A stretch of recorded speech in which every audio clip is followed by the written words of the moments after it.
Nuevamente, pues muy buenos días. Impacto económico en el sector aeronáutico durante y post pandemia por COVID-19. Un análisis desde la perspectiva de gestión de riesgos. Un servidor, Jesús Cuauhtémoc Telles Gaitán. ¿Cuál es la propuesta de esta presentación y que de alguna manera se entrelaza con las investigaciones que realizo? Dice así: el financiamiento mediante fuente externa es motor de crecimiento de las empresas. Sin embargo, ante choques en la economía, hace de la empresa vulnerable con alto riesgo de quiebra financiera.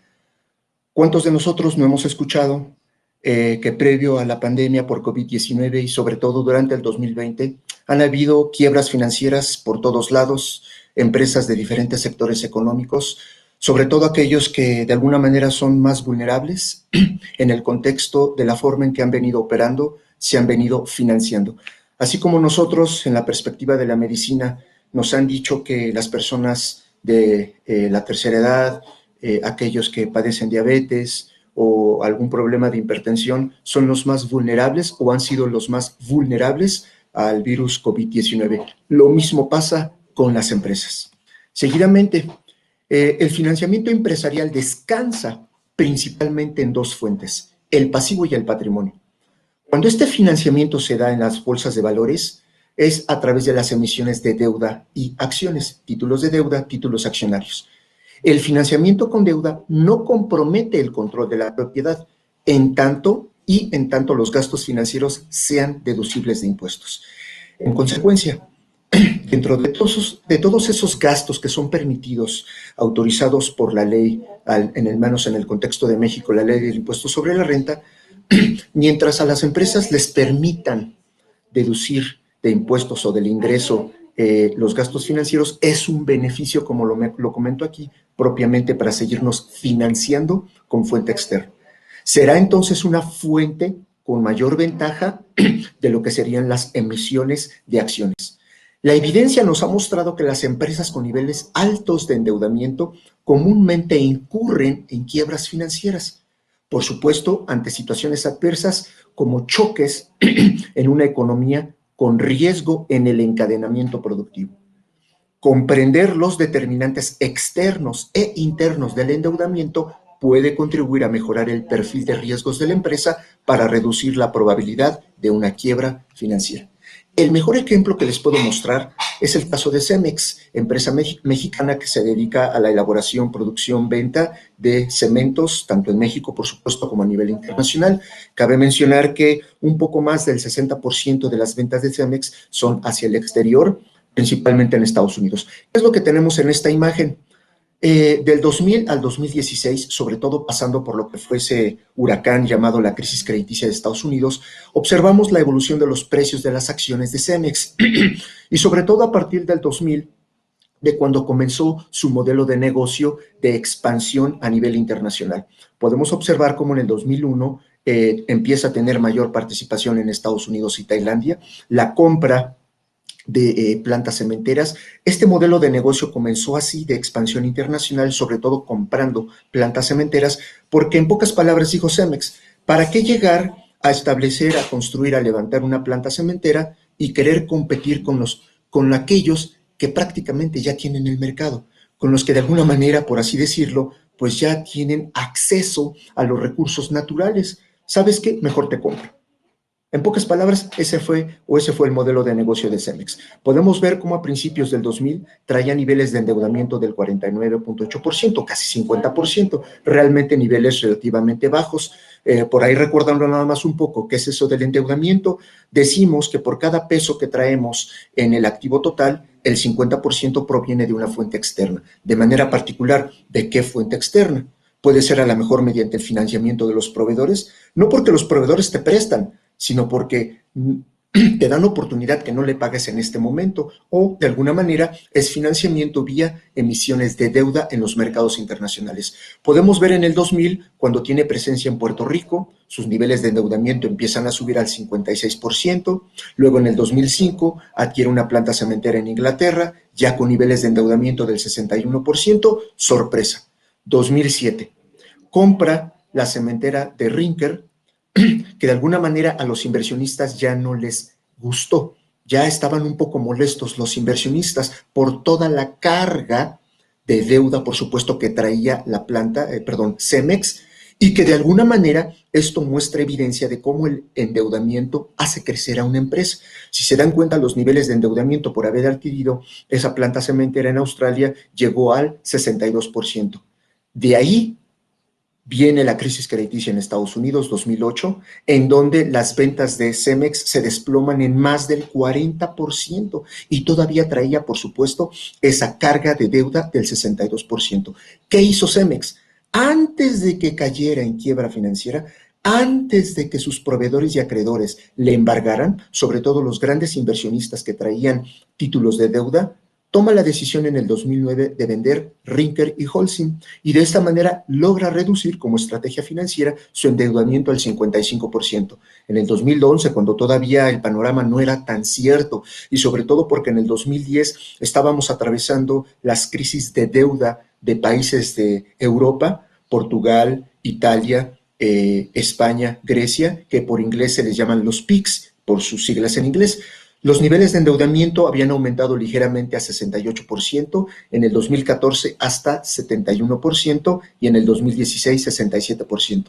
Este es el mejor ejemplo que les puedo mostrar de los niveles de endeudamiento de una empresa mexicana, de una empresa latinoamericana, que por ahí van a encontrar información en la perspectiva de los negocios internacionales de cómo es posible que empresas de base latinoamericana hayan tenido ese grado de internacionalización y sobre todo haber librado una posible quiebra financiera después de haber atravesado un choque económico en el 2007-2008. Bueno, seguidamente, ¿qué pasó con todo esto? Nosotros, ¿cómo llegamos a la pandemia por COVID-19? Llegaste en burro, en carreta, con una carga muy pesada de haberte estado financiando con recurso externo. ¿Y cómo te saliste? Probablemente ya estés saliendo en vehículo. Platícanos, ¿qué fue lo que hiciste?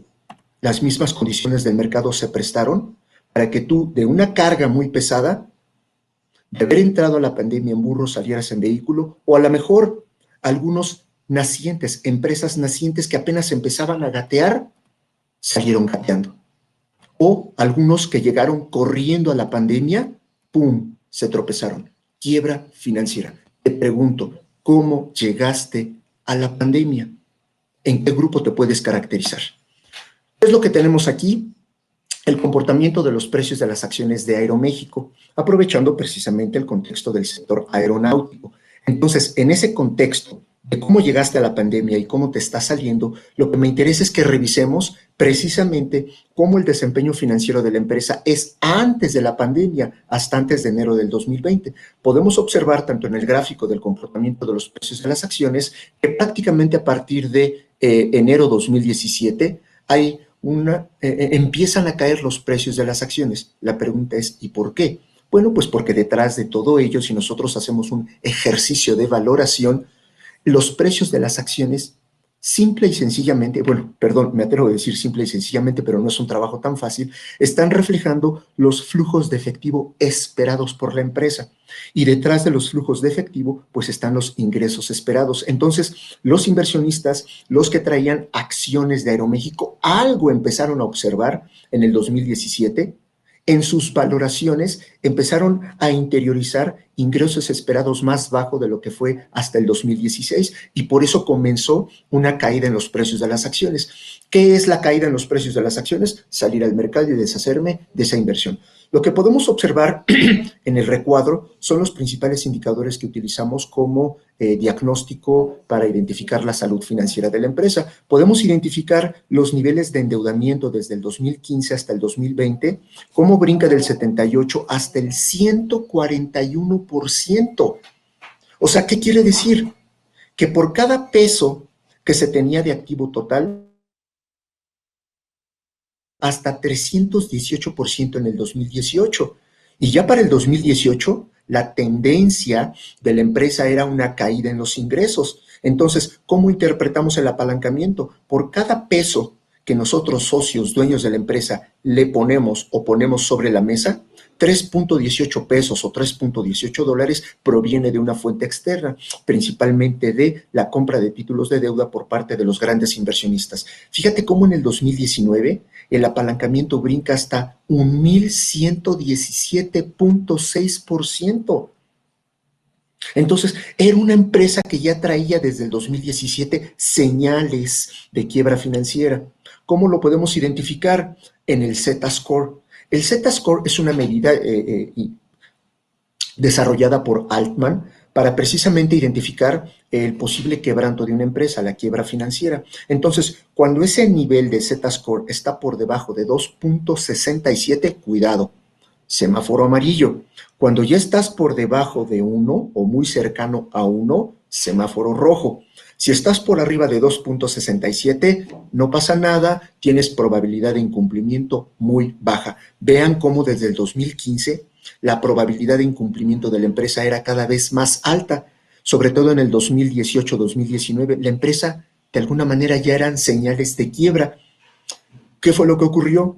2020 con la pandemia por COVID-19, tronó la empresa. No pudo soportar con sus utilidades operativas el cumplimiento de sus intereses por esos niveles de endeudamiento tan altos que traía. ¿Qué hace Aeroméxico? Se va a quiebra, a concurso mercantil. Otro ejemplo del caso mexicano, Alsea, pero déjenme regresar un poco. Nada más identifiquen aquí en Aeroméxico, así como los niveles de endeudamiento llegaron a rebasar el 100%, fíjense cómo el margen operativo, visto a través del EBITDA, llegó a ser positivo hasta 9.4% en el 2019, 18.9% en el 2020. Sin embargo, al revisar el margen neto, después de haber pagado impuestos e intereses, comienza a ser negativo a partir del 2017. Veamos el caso de Alsea. Lo mismo es el comportamiento de los precios de las acciones de Grupo Alsea. Es una empresa mexicana prácticamente al servicio restaurantero. De hecho, Grupo Alsea pues, es la única empresa en México que tiene el derecho de lo que es Starbucks. Entonces podemos observar que pues más o menos el comportamiento de los precios de sus acciones oscilaban entre 40 y 70 pesos antes del 2019. Para el 2019 cierran ligeramente por ahí de los 50 pesos por acción. Sorpresa, llegamos a la pandemia por COVID-19, los precios de las acciones se desploman. De hecho, en el primer trimestre del 2020, las ventas de Alsea se desplomaron en más de 300%. Otra vez, ¿qué hay detrás del comportamiento de los precios de las acciones?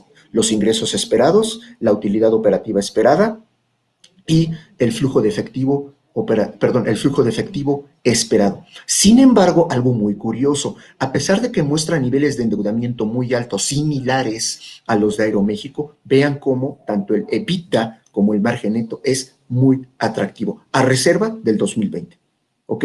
Entonces estamos comparando empresas con mismos niveles de endeudamiento. Vean cómo el Z-Score llega a ser de 2.34, cuidado, estás en semáforo amarillo, ahí se mantuvo hasta el 2018, entre 2018 y 2019, alerta, ya estás en foco rojo, en semáforo rojo, haz algo, empresa, para que no te vayas a quiebra financiera. Quiebra financiera no de que totalmente desaparezca la empresa, sino que se recurre, al menos en México, a la ley del concurso mercantil para protegerse contra posibles embargos. En otro contexto, se le conoce para un refinanciamiento de los pasivos con proveedores y acreedores. Y es prácticamente darte un tiempo para que tú puedas tener respiro de cómo liquidarle a tus proveedores y acreedores. Y finalmente, precios de las acciones de Devon, empresa de petróleo y gas en Estados Unidos. Igual, ¿cuál es la característica? Relativamente niveles de endeudamiento altos, sin embargo, con niveles de margen operativo más altos que Aeroméxico y que Grupo Alsea. ¿Cuál fue el problema del sector petrolero en el 2019-2020? Que arrastraban desde el 2014-2015 un problema de crisis petrolera cuando los precios del petróleo se desplomaron. Si recuerdan esa crisis petrolera por un exceso de inventarios, le pega a los precios del petróleo y pues por supuesto la mayoría de las empresas petroleras se vieron altamente afectadas, que muchas de ellas ya no lograron sobrevivir a lo que fue la caída en los precios hasta el 2018-2019. Podemos observar cómo a finales del 2019, pues todavía la empresa andaba por ahí en sus $80 por acción, repunta ligeramente a principios de febrero, sin embargo, en el primer tercio del 2020, cuando los precios futuros del petróleo tocan terreno negativo y en consecuencia los precios del físico, los precios por barril, igualmente tocaron niveles muy bajos, por debajo de $10 el barril. En consecuencia, todas estas empresas que se dedican a la producción de petróleo y a la venta de petróleo, pues los precios de las acciones se desplomaron. Sin embargo, el incremento en los precios del petróleo durante el 2020 y lo que llevamos del 2021, pues ha favorecido a estas empresas con un crecimiento en los precios de las acciones. Nuevamente, y que esto quede muy claro, ¿qué están reflejando los precios de las acciones? Expectativa de los inversionistas de cómo será la evolución futura de los ingresos, en consecuencia, los flujos de efectivo esperados. Esos flujos de efectivo esperados, tráelos a valor presente, divídelos entre el número de acciones y será el valor de la acción según tu modelo financiero, que ahora yo lo comparo contra el precio de la acción, y entonces es ahí donde podemos tomar oportunidades de decir, salgo al mercado a comprar o salgo al mercado a vender acciones de estas empresas. ¿Cuál es el objetivo entonces de esta plática? Analizar el desempeño financiero del sector aeronáutico, principalmente comercial, de los países latinoamericanos que conforman el índice MSCI LATAM. Entonces, de alguna manera, tanto por la OCDE como por este fondo de inversión que se dedica a la construcción de estos índices MSCI, reconocen principalmente a 6 países importantes de América Latina: Colombia, Chile, Perú, Argentina, Brasil y México, por su grado de capitalización, por su presencia a nivel internacional.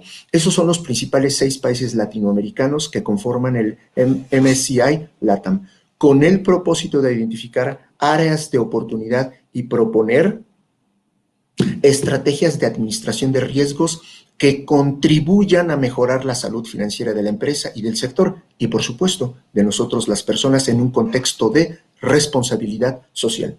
Bueno, de lo general a lo particular, en un análisis top-down, ¿cómo ha evolucionado la economía global?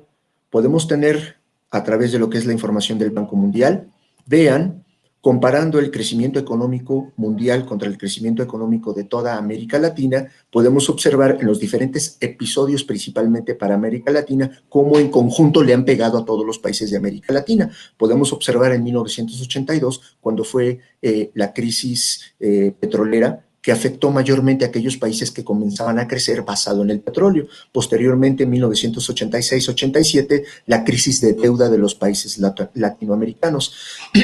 Entonces, en tanto la economía mundial crecía a niveles del 4%, las economías latinoamericanas crecían tan solo al 1%. Seguidamente nos movemos hasta 1994, con la crisis de la devaluación del peso mexicano, finales del 94, como de alguna manera, pues México, siendo representativo de toda América Latina, tiene un efecto dominó a la mayoría de los países, y por eso el crecimiento de América Latina llega en conjunto hasta el 1%, mientras que la economía mundial crecía al 3%. Así sucesivamente hasta 1998, si ustedes recuerdan, un poco antes lo que fue la devaluación del baht de Tailandia, después la devaluación del rublo en Rusia, la devaluación del real en Brasil, pues todos son esos factores que influyeron en un crecimiento pobre de las economías latinoamericanas. Seguidamente, la recesión económica en Estados Unidos del 2000, que de alguna manera un año después,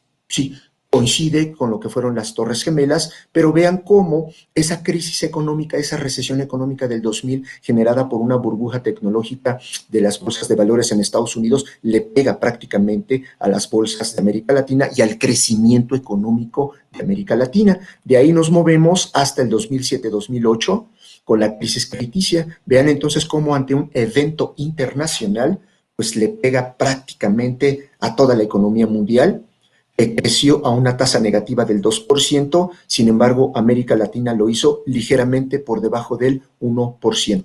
¿Sale? De ahí, pues, una recuperación sustancial de la economía mundial, de América Latina. De ahí nos movemos al 2014-2015 con la crisis del petróleo, una caída en los precios del petróleo que no afecta tanto a la economía mundial. Sin embargo, en América Latina, como hay países importantes productores y exportadores de petróleo, pues en conjunto le pega con un crecimiento prácticamente del 0%. Y así nos acercamos a 2019, 2020, precisamente con la pandemia por COVID-19, que prácticamente llegamos a crecer a tasa negativa del 4%, tanto la economía mundial como la de América Latina. Entonces, en un análisis top-down, ¿dónde estamos parados? Seguidamente, es lo que podemos ver, el crecimiento económico de estos 6 países que conforman los principales, que conforma el principal índice accionario de MSCI LATAM y que también así está reconocido por la OCDE. Podemos ver, por ejemplo, cómo en color más oscuro, azul, Perú en 1989 es el que más le pega esa crisis de deuda.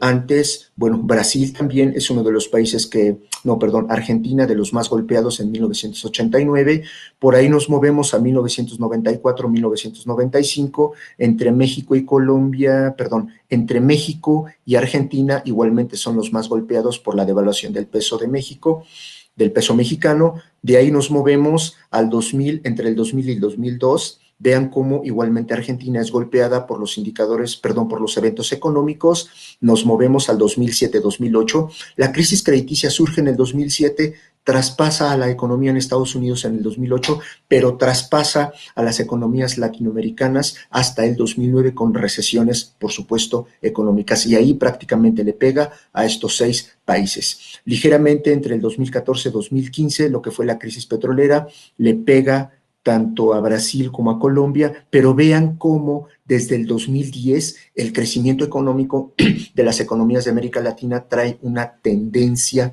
a la baja. Entonces, de alguna manera, antes de que entráramos a la pandemia por COVID-19, ya traíamos una desaceleración, al menos de estas 3 principales economías que conforman el índice MSCI LATAM. Veamos entonces cómo, pues ya para el 2020, pues crecimientos económicos hasta del 10%, sobre todo en Perú, aproximadamente del 9%, más bien fue de 8.9% para México. Entonces, nuevamente, ¿dónde estamos parados? Y precisamente la plática es el impacto económico, particularmente podemos decir por COVID-19, cómo a través de la historia de los diferentes eventos económicos desde 1980, cómo le ha golpeado a las diferentes, por supuesto, economías. Ahora, de forma particular, cómo le golpeó a la aeronáutica comercial. Miren, el mejor índice referente a la aeronáutica comercial es el desarrollado por la Reserva Federal de Estados Unidos, principalmente la de San Luis, que es el índice de producción aeroespacial. Veamos, por ejemplo, entre el 2000, acá, muy a la izquierda, lo que fue entre el 2000 y 2002. Esa recesión económica en Estados Unidos pues golpea a la industria aeronáutica. Posteriormente, en el 2007, con la crisis crediticia, vean una caída significativa del índice de producción. Se recupera ya por ahí del 2009, tiene una tendencia al alza hasta el 2014, y vean cómo a partir del 2015 lleva una tendencia, una desaceleración la industria aeroespacial, la industria aeronáutica. No faltaba más, COVID-19, 2020, vean cómo el índice de producción es altamente golpeado y por supuesto arrastra a muchos otros sectores en ese encadenamiento productivo. Bueno, y de forma particular, cómo particularmente el COVID-19, así como le pega a toda la industria, visto a través del índice de producción, le fue golpeando a las diferentes empresas asociadas a la aeronáutica comercial. Antes de ello, hay que identificar 2 indicadores económicos importantes que se relacionan con el desempeño financiero de las empresas del sector aeronáutica, sobre todo lo que es el petróleo y los tipos de cambio. Aquí lo que tenemos es un gráfico de la evolución del West Texas Intermediate como mejor referente para América del petróleo contra lo que es el tipo de cambio euro-dólar. Entonces, del lado izquierdo tenemos el precio del WTI, del lado derecho tenemos cuántos dólares se están pagando por cada euro. ¿Cuál es el aprendizaje que tenemos de este gráfico? Que cada vez que el dólar se aprecia, por ejemplo, podemos ver en el extremo izquierdo, cada vez que hay una disminución en el precio del euro, equivalente a decir una depreciación del euro o una apreciación del dólar, los precios del petróleo también disminuyen. O sea, cada vez que hay una apreciación del dólar, el precio del WTI disminuye. Y prácticamente este es el comportamiento que hemos estado observando hasta hoy en día 2021. Vean, por ejemplo, en el primer tercio del 2020, cuando los precios del petróleo se desploman, igualmente hay ligeras depreciaciones del euro equivalente, es decir, apreciación del dólar. Una vez que comenzamos a partir del segundo semestre del 2020 una ligera recuperación de la economía mundial y sobre todo de Estados Unidos, vean cómo comienza una apreciación del euro, o sea, más dólares por cada euro, y a la vez un incremento en los precios del WTI. Me queda claro, hay otros factores que también están influyendo en el crecimiento de los precios del WTI, como las expectativas de una mayor demanda internacional por bienes y servicios que traspasa a una mayor demanda por combustibles debido a esta reactivación que ya teníamos en el segundo semestre del 2020. Sin embargo, la experiencia, el aprendizaje es identificar ese patrón de comportamiento que tiene el WTI con los tipos de cambio, al menos con una moneda relativamente fuerte. ¿Qué pasa con las monedas emergentes, principalmente de economías latinoamericanas? Podemos observar el comportamiento del WTI con el tipo de cambio peso colombiano contra el dólar. Del lado derecho estamos observando cuántos pesos colombianos se han estado pagando por cada dólar, del lado izquierdo el precio del WTI. Y aquí es una relación inversa, muy claro lo podemos ver en el 2014, cuando los precios del WTI caían, el tipo de cambio dólar contra peso colombiano se apreciaba, o sea, el dólar se apreciaba, el peso colombiano se depreciaba. Ese mismo patrón de comportamiento lo podemos observar prácticamente en el 2020, cuando los precios del petróleo caen, con el referente del WTI hay una depreciación del peso colombiano. Aquí es a la inversa de lo que tenemos, el WTI contra una moneda fuerte que es el euro contra el dólar. Entonces aquí podemos observar ya casi para finales del 2020 cómo ante un incremento del WTI pues hay una ligera apreciación del peso colombiano. ¿Es un caso exclusivo? No, lo podemos igualmente observar con el peso mexicano contra el dólar. Del lado derecho tenemos cuántos pesos mexicanos se han pagado por cada dólar, del lado izquierdo el precio del WTI, y si se dan cuenta son patrones de comportamiento similares. Cuando existe una depreciación del peso mexicano, estamos observando una caída en el precio del WTI, 2014. En el 2020, cuando observamos una depreciación del peso mexicano contra el dólar, igualmente estamos observando una caída en el precio del WTI. Ya por ahí, de mayo-junio del 2020, cuando observamos una apreciación del peso mexicano contra el dólar, empezamos a observar un crecimiento en los precios del WTI. Bueno, y a todo esto, ¿para qué me sirve? Pues como la plática o el título de la plática se refiere, administración de riesgos, tenemos que identificar todos aquellos factores que están influyendo en el comportamiento, en el desempeño financiero de la empresa, factores externos e internos. En consecuencia, ante un choque externo en la economía, por ejemplo, que fue COVID-19, ¿cómo entonces esperamos que le pueda pegar a los precios del WTI? Si a lo mejor nuevamente se llega a presentar una pandemia por algún otro tipo de virus, quizás en el 2022, entonces inmediatamente podríamos inferir que ante una posible restricción a la movilidad, confinamiento, un problema de oferta le sigue un problema de demanda. Entonces la demanda por bienes y servicios disminuye pensando que también va a disminuir la demanda por combustibles. En consecuencia, esperaríamos una caída en los precios del WTI, que se estaría reflejando en depreciaciones de monedas emergentes, depreciaciones de monedas latinoamericanas. Entonces, ya con esta anticipación, ya con esta previsión, pues, perdón, lo dije al revés, ya con esta previsión, ¿cómo te anticipas en diseñar un plan de respuesta para la empresa en general, no únicamente del sector aeronáutica? Pero ¿por qué hago énfasis en el petróleo y el tipo de cambio? Pues porque la mayoría de las empresas aeronáuticas comerciales, pues sus costos de producción están asociados tanto al precio del petróleo como por sus relaciones comerciales al tipo de cambio. ¿Qué es lo que tenemos ahora? Una relación del precio del petróleo con las empresas. Vemos, por ejemplo, que ante disminuciones en el precio del WTI se están observando igualmente una disminución en los precios de las acciones de Avianca. Cuando hay un incremento en los precios del WTI, estaríamos observando incremento en los precios de las acciones de Avianca. Sin embargo, esa relación se rompe ligeramente, digo, a lo mejor hasta de forma drástica, en el 2020, cuando Avianca se va a quiebra financiera. Pero lo importante de esto es cómo a partir del 2016 prácticamente Avianca, a través de los precios de sus acciones, comienza una tendencia a la baja, una desaceleración. Lo mismo que Aeroméxico. Aeroméxico comenzó con una caída en sus ingresos, que estábamos hablando 2015-2016. Avianca igualmente comienza con una desaceleración de sus ingresos entre 2016 y 2017. Y fíjate, lo único que faltaba era el COVID-19 del 2020. ¿Para qué? Para que entonces los precios de las acciones se desplomaran. ¿Por qué se desploman? Pues porque ante expectativas de los inversionistas de menores ingresos para el 2020, menor flujo de efectivo, sabes que yo en este momento mejor me salgo, decido vender los precios de las acciones, decido vender las acciones de Avianca y los precios de las acciones se desploman.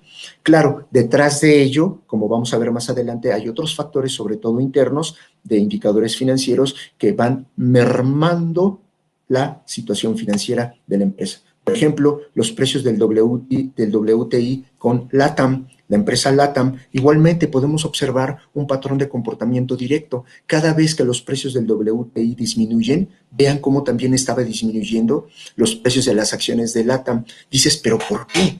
¿No debería ser al revés?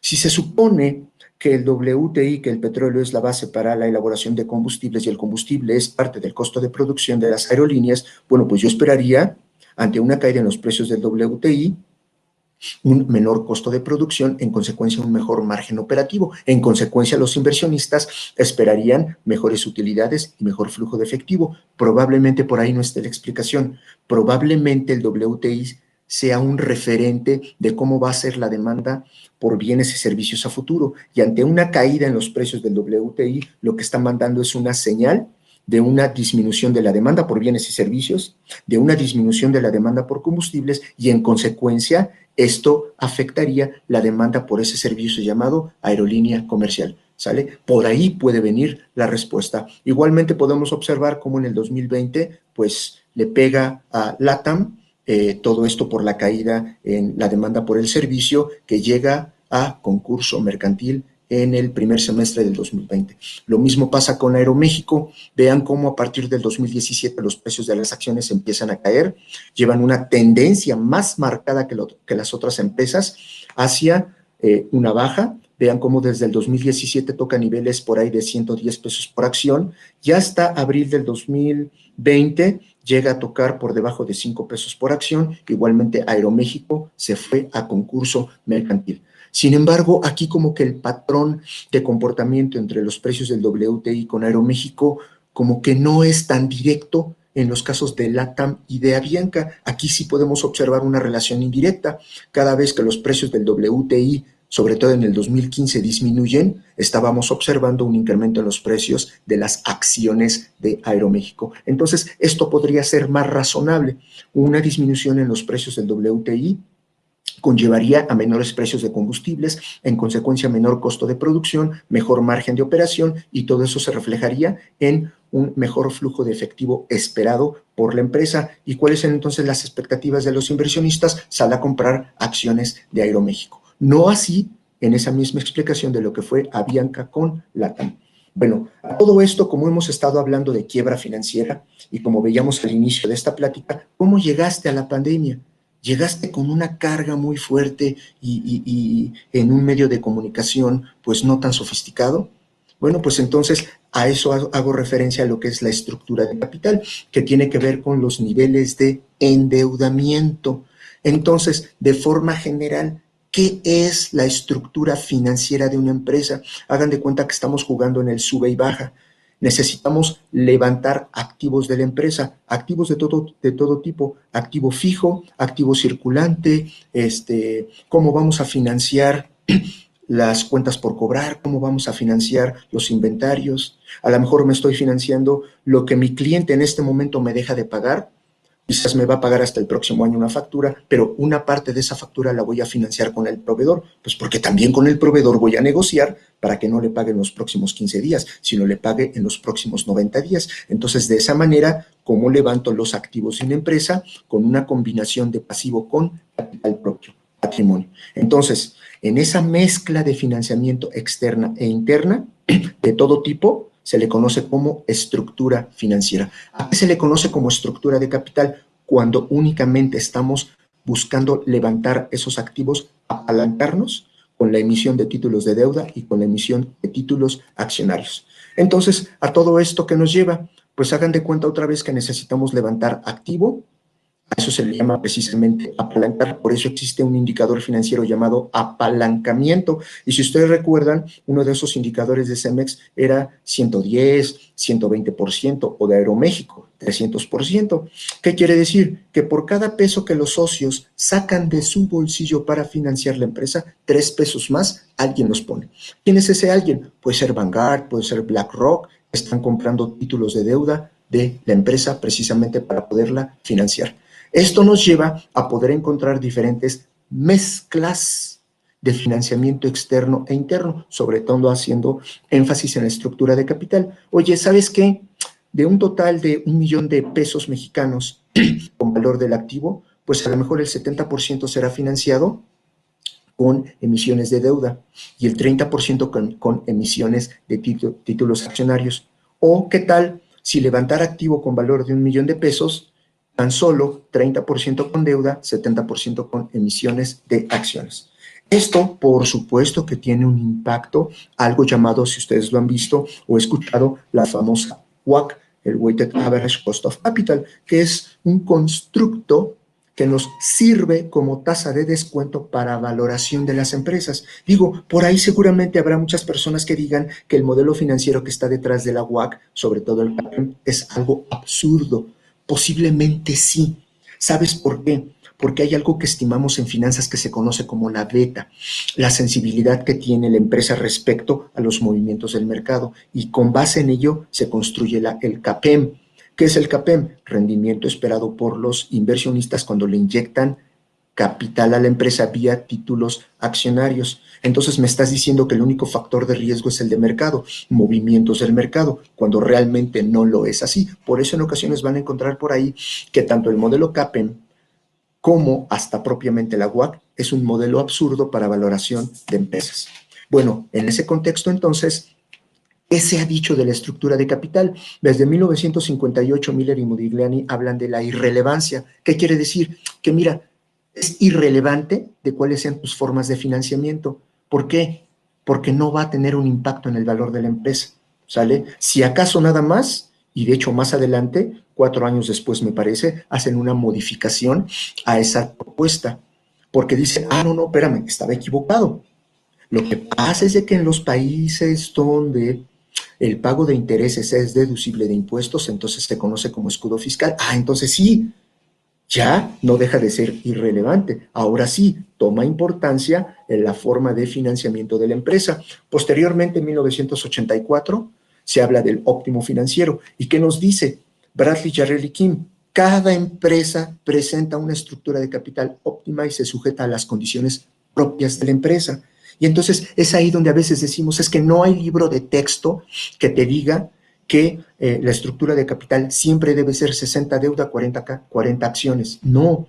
De acuerdo al óptimo financiero desarrollado por estos 3 investigadores financieros, pues cada empresa tiene su estructura de capital óptima en función tanto de las condiciones propias de la empresa como las condiciones externas. ¿Por qué condiciones externas? Porque no todas las empresas tienen acceso al financiamiento vía emisiones de deuda. En general, en la colocación de los mercados de valores, no todos tienen acceso a una tasa de interés de préstamo del 12%, por ejemplo, en México.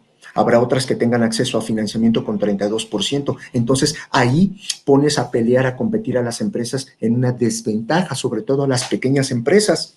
Entonces, yo que tengo acceso a financiamiento con tasa del 32%, compito con una empresa que tiene financiamiento al 12%, claro que no más de 3 años me va a sacar del mercado, porque yo no voy a poder soportar el pago de los intereses que finalmente se refleja en la utilidad neta.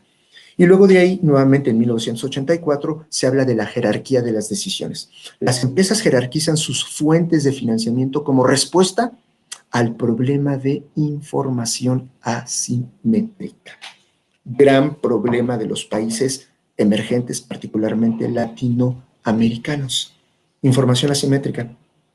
Hagan de cuenta que me acerco con uno de ustedes a pedirle un préstamo a un proyecto de mi empresa.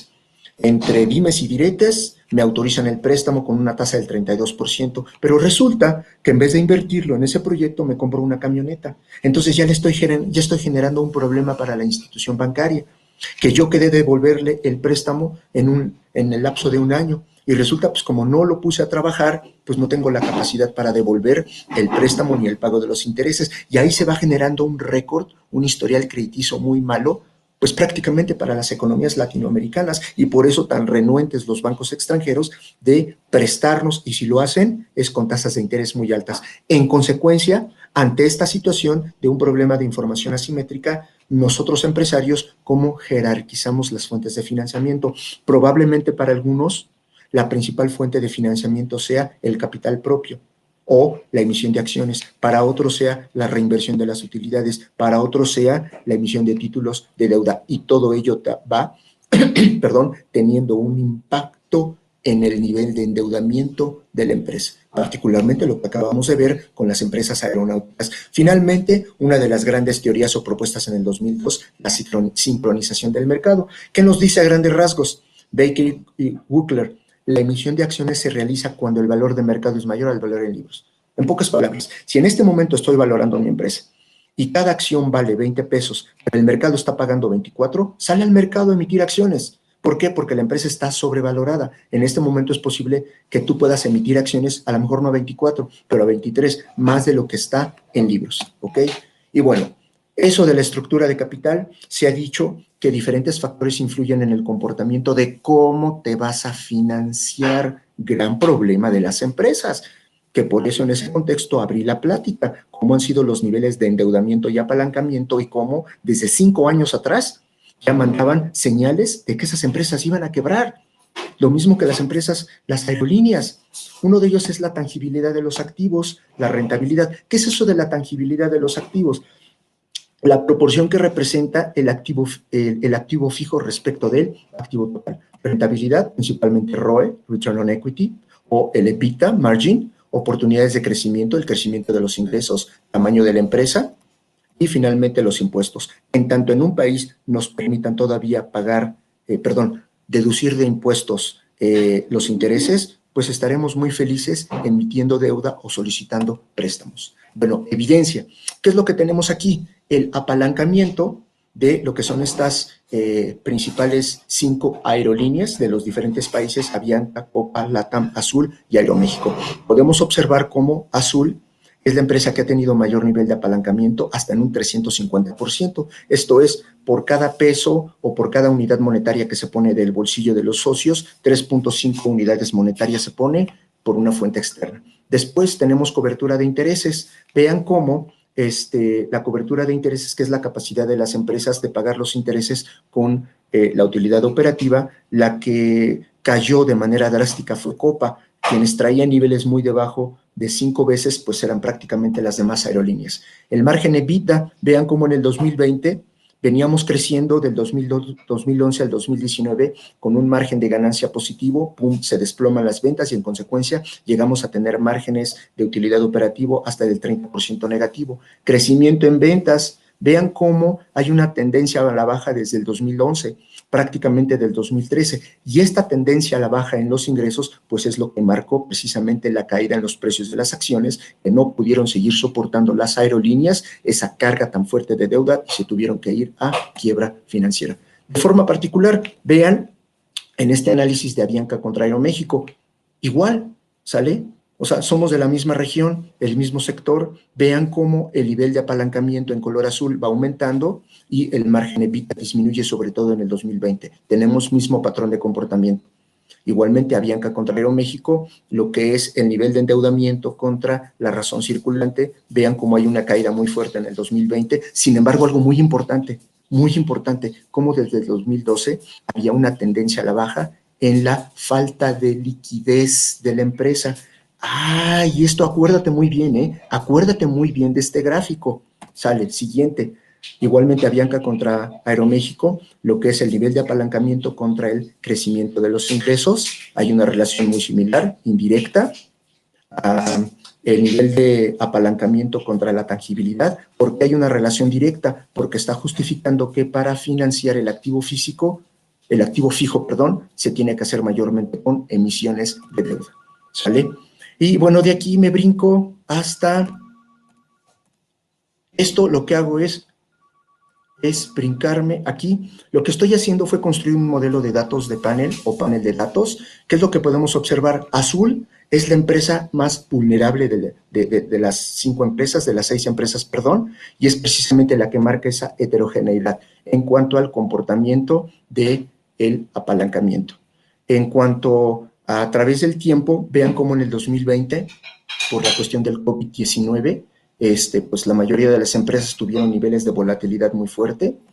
Bueno, este resultado que tengo aquí, ya voy a concluir, vean, lo que les comenté en uno de los gráficos, lo que hago es construir un modelo de regresión llamado panel de datos y únicamente el indicador financiero llamado razón circulante y el endeudamiento son los significativos para explicar el apalancamiento, la estructura de capital.